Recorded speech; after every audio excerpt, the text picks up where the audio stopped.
Hi మా, ఏమిటమ్మా ఇక్కడ పడుకున్నావు? జడుచుకున్నావమ్మా? పీడకలేమని వచ్చిందా? కాలుగా కట్టేమిటమ్మా? ఏమైందమ్మా? ఏం జరిగింది హాయ్ మా?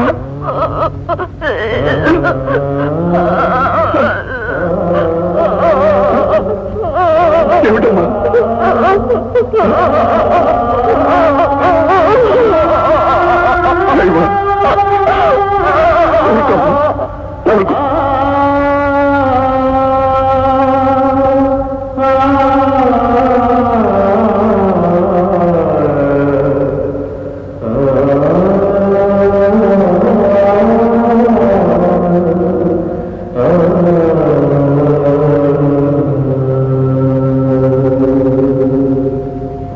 పుట్టినప్పుడు పుత్తడి బొమ్మలా ఉంటే మీ ఇంట్లో పుట్టింది హైమ కాదు, సాక్షాత్తు ఆ ఆండాళ్లే వెలిసింది అనుకున్నానయ్యా రుద్రయ్య. కానీ ఆ పెరుమాళ్ళు అన్ని కష్టాలు ఈ పిల్లకే రాసి పెడతాడని కలలో కూడా ఊహించలేదయ్యా. అందుకే రామానుజయ్య తొందరగా దానికి పెళ్లి చేసి ఈ నరకంలో నుంచి బయటకు పంపేయాలనుకుంటున్నాను. ఆ వచ్చేవాడు కసాయివాడైనా ఇంతకంటే సుఖపడుతుందేమోనని ఆశ.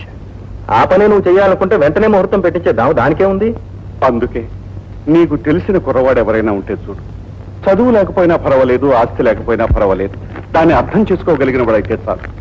నాయనా, అది మొగదైనా నీ దాసిగా నువ్వు పెట్టే పట్టెడన్నంతో నీ ఇల్లు చూసుకుంటూ ఉంటుంది. దానికింత నీడ కల్పించు బాబు అని కాళ్ళు గడ్డం పట్టుకుని బ్రతిమాలుకుంటాను. అదేమిటయ్యా, ఎవడో పరాయవాడు కాళ్ళు పట్టుకుని బ్రతిమాలే కర్మ నీకెందుకయ్యా? అయినవాడు నీ అదుపాజ్ఞంలో ఉన్నవాడు నీ మేనలుడే ఉండగా. తమ్ముడు తమ్ముడు నీళ్ళు పెట్టి ఎంతసేపు అయిందిరా? వచ్చి స్నానం చేసి తర్వాత తీరిక మాట్లాడుకోకూడదు. చిట్టమ్మా, ఇంతకన్నా మంచి రోజు లేదు, ఒక్కసారి వెళ్ళరా. మీకేం నాయనా, దేవుడు తాళాలు మీ చేతిలో ఉన్నాయి.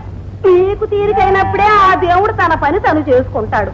నాకెలా కుదురుతుంది చెప్పండి? ఒప్పుకున్నావు కదా, అయితే ఆ దేవుడి మనిషిగా నేను ఒక్క మాట చెప్తాను, వింటావు?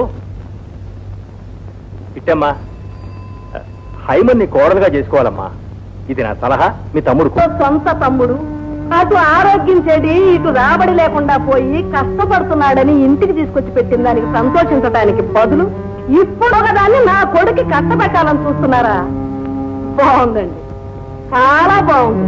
ఇదిగో తమ్ముడు, నీకు కావాలంటే 1000-2000 నా దగ్గర వడ్డీ లేకుండా తీసుకుని నీ కూతురు పెళ్లి చేయొచ్చు గాని ఇలాంటి ఆలోచనలు మాత్రం చేయొచ్చు.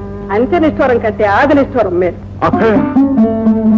ఏనాడో పాపం చేసి అవిటి వాడినై అన్నిటికీ చెడి నీ దయాధర్మంతో బతుకుతున్నాను. ఈనాడు నా కూతుర్ని నీ కొడుకు కట్టి వాడి బతుకు కూడా ఎందుకు నాశనం చేస్తానమ్మా? ఏదో తోడబుట్టిన దానివి, ఇంత సహాయం చేసిన దానివి, ఈ పుణ్యం కూడా కట్టుకుని ఆ మోగదాన్ని నీ కడుపులో పెట్టుకుంటావేమోనని ఆయన అపోహపడ్డాడు. అదే జరిగింది.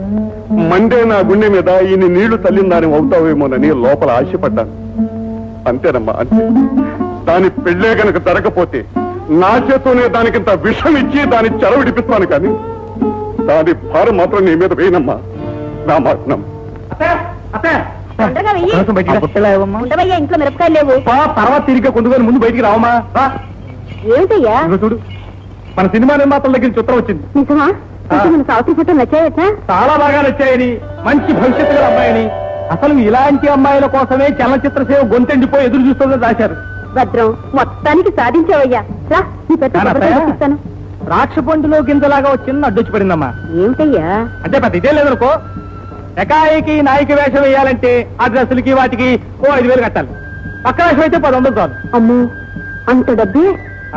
పోనీ అమ్మాయి ఒకసారి తెర మీద కనిపిస్తే చూసిన వాళ్ళకి ఆశ కలుగుతుందేమో. 116 వేషం ఏదైనా ఉంటే ముందు వేయించకూడదు? ఏమిటమ్మా అంత పెద్దదాని, ఇంత చిన్న ఆలోచన ఏమిటి? ఏమైనా సరే సావిత్రి హీరోయిన్ వేషం వేయాలి, అప్పుడు నేను కళ్ళు మూసుకుని నిద్రపోవాలి, అంతే. అది సరే, నాకు మాత్రం ఆశ లేదటయ్యా. కానీ అన్ని వేలు ఎక్కడి నుంచి గుమ్మరిస్తాము అని. అదేమిటది? కృష్ణ తులాభారం. అవునా? ఆ కృష్ణుని తీసేసి సావిత్రిని కూర్చోబెట్టు, ఆ తులసిలను తీసేసి హేమను కూర్చోబెట్టు, అంతే. సావిత్రి అలా పైకెళ్ళిపోతుంది. ఏమిటయ్యా నువ్వు అనేది? ఇదే తులాభారం ప్లాన్ అంటే. 5000 ఎదిరించి మన హేమను పెళ్లి చేసుకోవడానికి ఒక కుర్రాడు సిద్ధంగా ఉన్నాడమ్మా. మోగదాన్ని ఎవరు చేసుకుంటాడయ్యా? అతను సంఘ సంస్కృతట. ఇలాంటి అభాగ్యులు ధరించడమే అతని జీవితాశయమట. మరి మీ మామయ్య? నువ్వు అనవమ్మా, రేపే పెళ్లి చూపులు, ఆ తర్వాత హైమకు పెళ్లి, మన చేతో డబ్బు, సావిత్రి సినిమా ఛాన్సులు. అలాగే.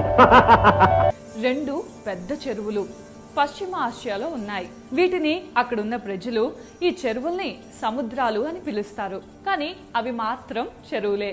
ఈ రెండు చెరువులు కూడా ఒకే నది నుండి వచ్చిన నీళ్లతో ఏర్పడ్డాయి. గోలాన్ హైట్స్ నుండి పుట్టిన జోర్దాన్ నది లెబనాన్లోని చెట్ల మొదళ్ల నుండి రకరకాల ఔషధాల తత్వాలను తీసుకొని స్వచ్ఛంగా ప్రవహిస్తూ ఉత్తర దిక్కున వెళ్లి ఒక సముద్రంగా ఏర్పడుతుంది. అలాగే దక్షిణం వైపుగా వెళ్లి